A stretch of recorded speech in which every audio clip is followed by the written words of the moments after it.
Hi guys, in our last two videos, we looked at how to tabulate our data or information in Python. Okay, and we've looked at how to use the tabulate library. We also looked at how to do this or do something similar using the pandas data frame library. Okay, and now I want us to see how we can, tabulate our information or show a table using the PrettyTable library. Okay. And so without much ado, let's go in. So PrettyTable is one of the Python packages or Python libraries that can be used in the table, in the tabular representation of our data. So the first thing we want to do is we want to install PrettyTable. So we use pip, which is one of the common packages used in installing libraries. So pip, they will say install PrettyTable. Okay, so pip install PrettyTable. So it's installed. So you may need to restart the kernel. So let's restart that. And then the next thing is we need to say from PrettyTable import PrettyTable. Okay. Let's see if this runs.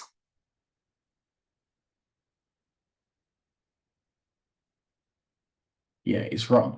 So sometimes this might not run, and if it doesn't run, what you do is you put an exclamation mark there, or it's already run because I've already installed PrettyTable previously, so it's running. So from PrettyTable, import PrettyTable. This is the module. Okay, so we're importing from this library, we're importing the PrettyTable module. And if you notice here, the P and the T are all in small letters. But when you look at the module, we have the capital P and then the capital T.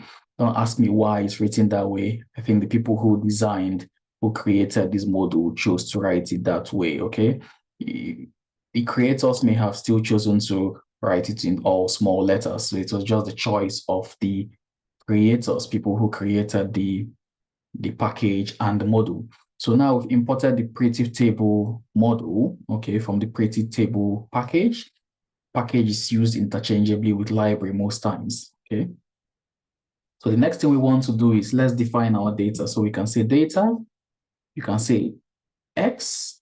Okay, so let's say data equals to, we'll now use the module name, okay, exactly as the node module is. So if we copy that, come here, and paste that because we want to use the proper capitalization. So P is capital and the T is capital. So PrettyTable, and then we'll create our column names. Okay. So let's say we want to see people's names. Let's put that in quotes. So let's take this out of the way. So let's say we want a table that shows name, age, shows sex, and let's say departments. Okay, let's say for students. So this is, we want the column names to show age, name, age, sex, and department. The next thing we will need to do is to say data, and then we'll need to add the rows we want. So add row,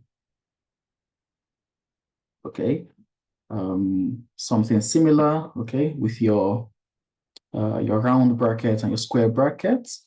So we need to create a list. So when you use your square brackets, you're creating a list. Okay, so we've created a list of the column names. Now we need to create a list of the rows, the contents, the values. Okay, so for name, let's say the first name we want is Eze.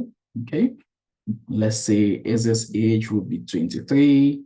And let's say Eze's sex is male. Let's say Eze's department is computer science. Okay, let's say computer science. Let's say he's in the department of computer science. If we're on, well, we can also, let's add the second one. So data was add underscore row. Okay, and then we'll create our list. And the next person is Uche. let's say Eze Wizu. Let's put first and last names. So Uche Wogu, let's say Uche Wogu is 25. Okay, and let's say Uche is female.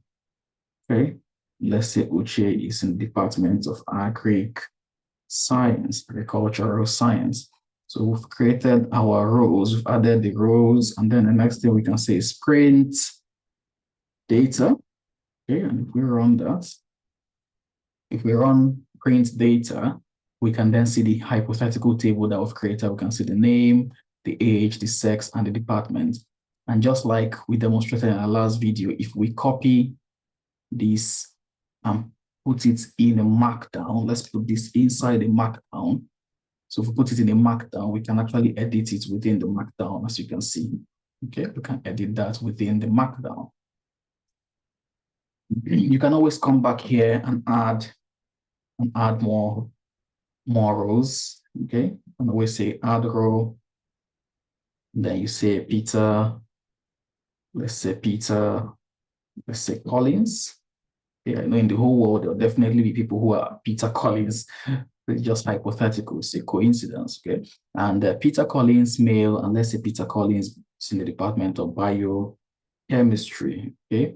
And if you run that, you see that Peter Collins is added. So you have Peter, you've got Collins, and you have his sex, you have his department, biochemistry, and you can go on and on and on, adding more rows. You can still come here and even add more columns. So if you come here and say, let's say graduation year, okay? Let's say graduation year, and if you run that, okay, because we have an extra column now. So let's add the row. So graduation year, let's say 2023. Let's come here and take let's say 2024. Okay, and let's come here and say Peter's graduation year would be 2024 as well. And we run that because we've now, equalized everything. So graduation year has been added 2023, 2024, 2024. Okay, and you can add more columns, you can add more rows, and just show them in this tabular format. All right, so you can look at this video, you can compare it to the video where we talked about how to do something similar using the tabulate function. I also compare it with how we use the pandas data frame, function or model in creating, solving a similar problem. So if this has been helpful and interesting, kindly subscribe if you haven't subscribed, and then share my video. Thank you very much.